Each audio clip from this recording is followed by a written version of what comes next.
WORX 96.7 WORX. It is 9:04. Beautiful sunny skies on this Friday morning. 49 degrees as we get ready for a very exciting but very busy weekend here in our area. And I have the very pleasure. I've been talking to this young man here in the studio for quite a while, and I can talk to him for another few hours, but I'm sure he's very busy. But I have Redford Beck, who's a great author that is sitting here in the studio. Good morning, sir. How are you?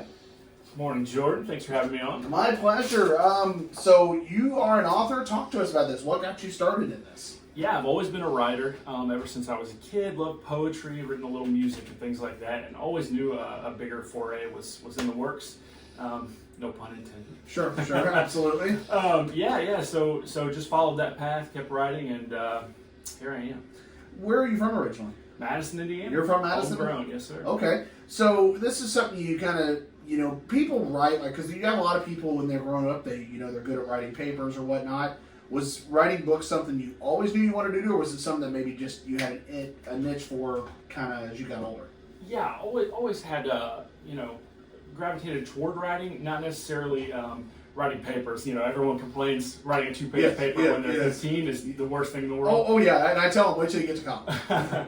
Try editing, a 300-page novel, or let alone all three at once. But yeah, it's just something I've always loved to do.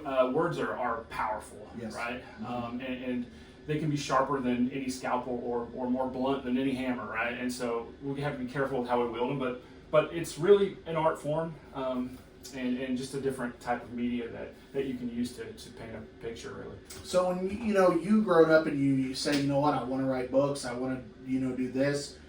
There are different genres of books. There's mystery, there's comedy, there's romance, there's different kinds of stuff.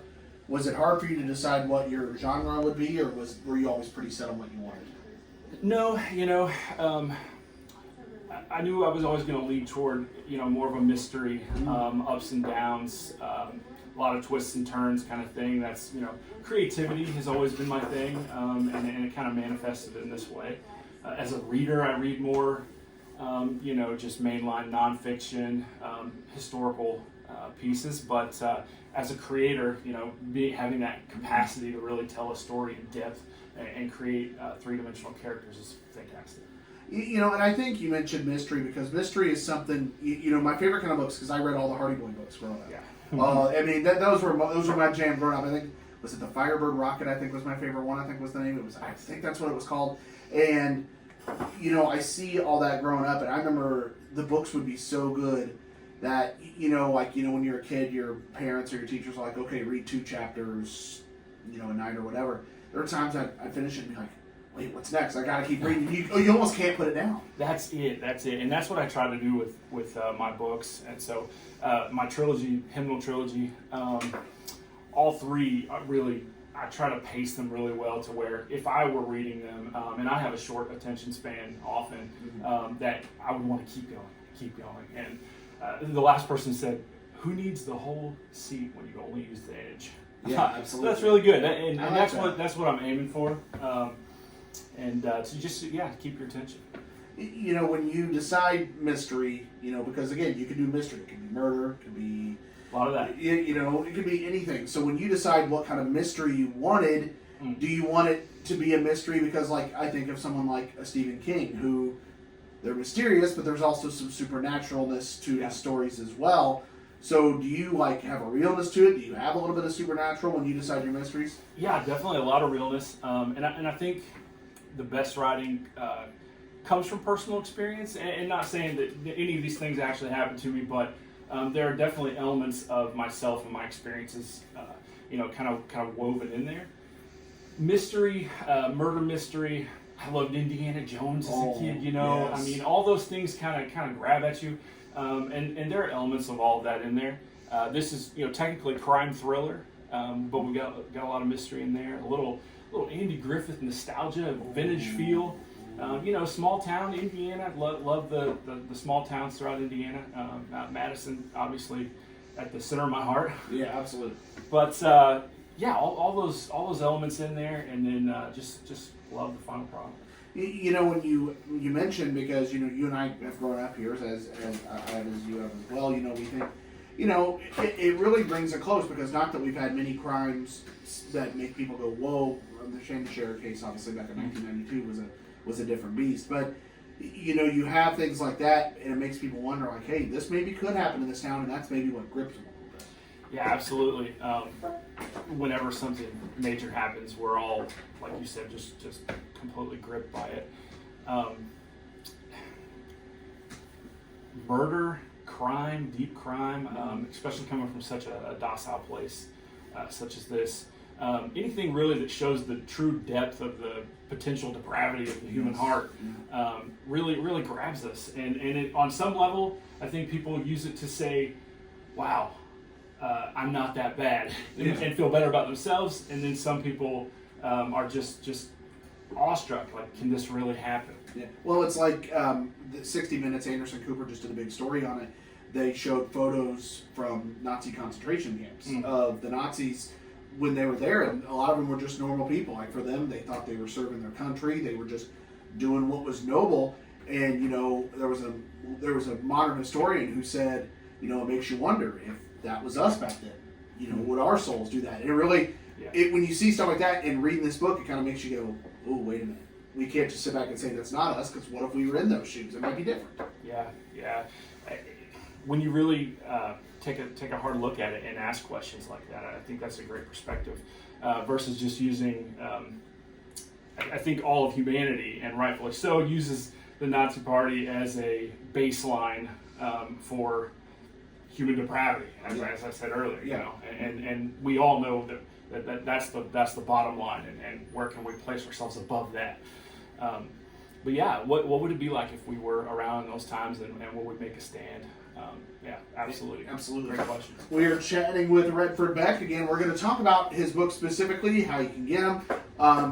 Hopefully he'll give us a little bit, not spoiler, just maybe maybe a plot point, just kind of what it's about. We got to take a break, though. We'll come back and chat more after this on WORX 96.7. Here we go. WORX 96.7 WORX. Welcome back. Redford Beck here in studio to talk about his books, his trilogy that he has written. And sir, could you mind talking to us just about the names of your books, and kind of again, without giving any away spoilers, just kind of the plot lines, what to expect, like what's the background of the story in these books? Yeah, absolutely. Would love to. So, book 1, Will the Circle Be Unbroken? Book 2, Shall We Gather at the River? Book 3, just released last month, Rock of Ages. If you notice, all 3 have the titles of church hymns, old church hymns, just a play on words, not necessarily religious books or anything, but kind of a neat tie-in, and that's why it's called the Hymnal Trilogy. So they're set in Oklahoma. We kind of bounce around in time a little bit, not time travel, but different periods. Sure. And there are some jaunts to different towns, mostly set in Oklahoma. Serial killers, a lot of murder. Okay. Kind of like we were talking about earlier, but definitely mystery woven throughout the heart of it, and a little whodunit, classic whodunit, and even as I was hinting at it, some Indiana Jones-ian type mystery. I don't want to give too much away. Well, and just curious, because you mentioned serial killer people. It is a strange thing, but there are people who are obsessed with serial killers, and you look at this. Is it the same mystery, same case in all 3 books, or is it different, but they're all still connected in a way? Yeah, the same yet different, all connected for sure. Kind of really almost a case study of how do I say this without giving too much away? How one person's life and choices can really affect so many others. We were talking a little earlier, and I can almost see the application of Newton's law to people's lives, and how an object in motion stays in motion unless acted on by an outside force. And so we mentioned Nazi Germany. Exactly. So those individuals at that point in time were set on that trajectory, and it's all they saw and believed, and they were kind of a closed circuit system. And and we still have governments and operations and things going on today, and people are set on specific trajectories, and they don't know anything outside of that, and that's how they end up there. So in a positive light, what could you do for someone? Yeah, You know, absolutely. to step in and be a, you know, not that we should determine anyone else's path, but can you be a positive force on Yeah. someone? And similar, there are negative forces in people's lives, and this kind of follows that tale of perhaps you know, a negative force and how much destruction it can cause. You look at this, you know, people, again, they love mystery. Why should people give this a chance? Because some people are like, well, what is this? Because, you know, do we want to read a book about serial killers? Why should this book interest people? Yeah, obviously, you know, tons of books out there, so many to choose from, and yeah, I mean, I think if you're local, you'll appreciate it, and hey, feel free to reach out to me, Redford Beck at gmail.com, on Facebook, Instagram. Sell the books at River West Antique Mall in Madison, Indiana. Also available on Amazon for Kindle and print. But I would love to chat about them. Anybody ever had any questions or wanted, you know, some more insight? They really will grab your attention and keep it, I think, for the duration of the series. Everyone that I've gotten feedback from has just been overjoyed with it. And I think they're great. Awesome. But, you know, hey, could be biased. Exactly. Well, yeah, I wrote them. Yeah, they're not that good. You know. Yeah, I wrote them. I'm not going to tell you they stink, but if they did, I wouldn't put them out there. Yeah, sure, for sure. My friend, anything else you'd like to add before we step away here? You know, I really appreciate you today. Absolutely. And it's been awesome hanging out with the famous Jordan Bear. WORX has definitely done me a solid day, and I just appreciate sharing space with you. My pleasure. It's been great, my friend, and I wish you nothing but the best of luck and look forward to checking the books out, okay? All right, thank you, Jordan. Thank you so much. Redford Beck, again, go check out his books again. You can find them at the Antique Mall, you said? Yeah, River West. River West Antique Mall, and you can also find them on Amazon as well. Back to the music now. Bruce Springsteen here on WORX 96.7.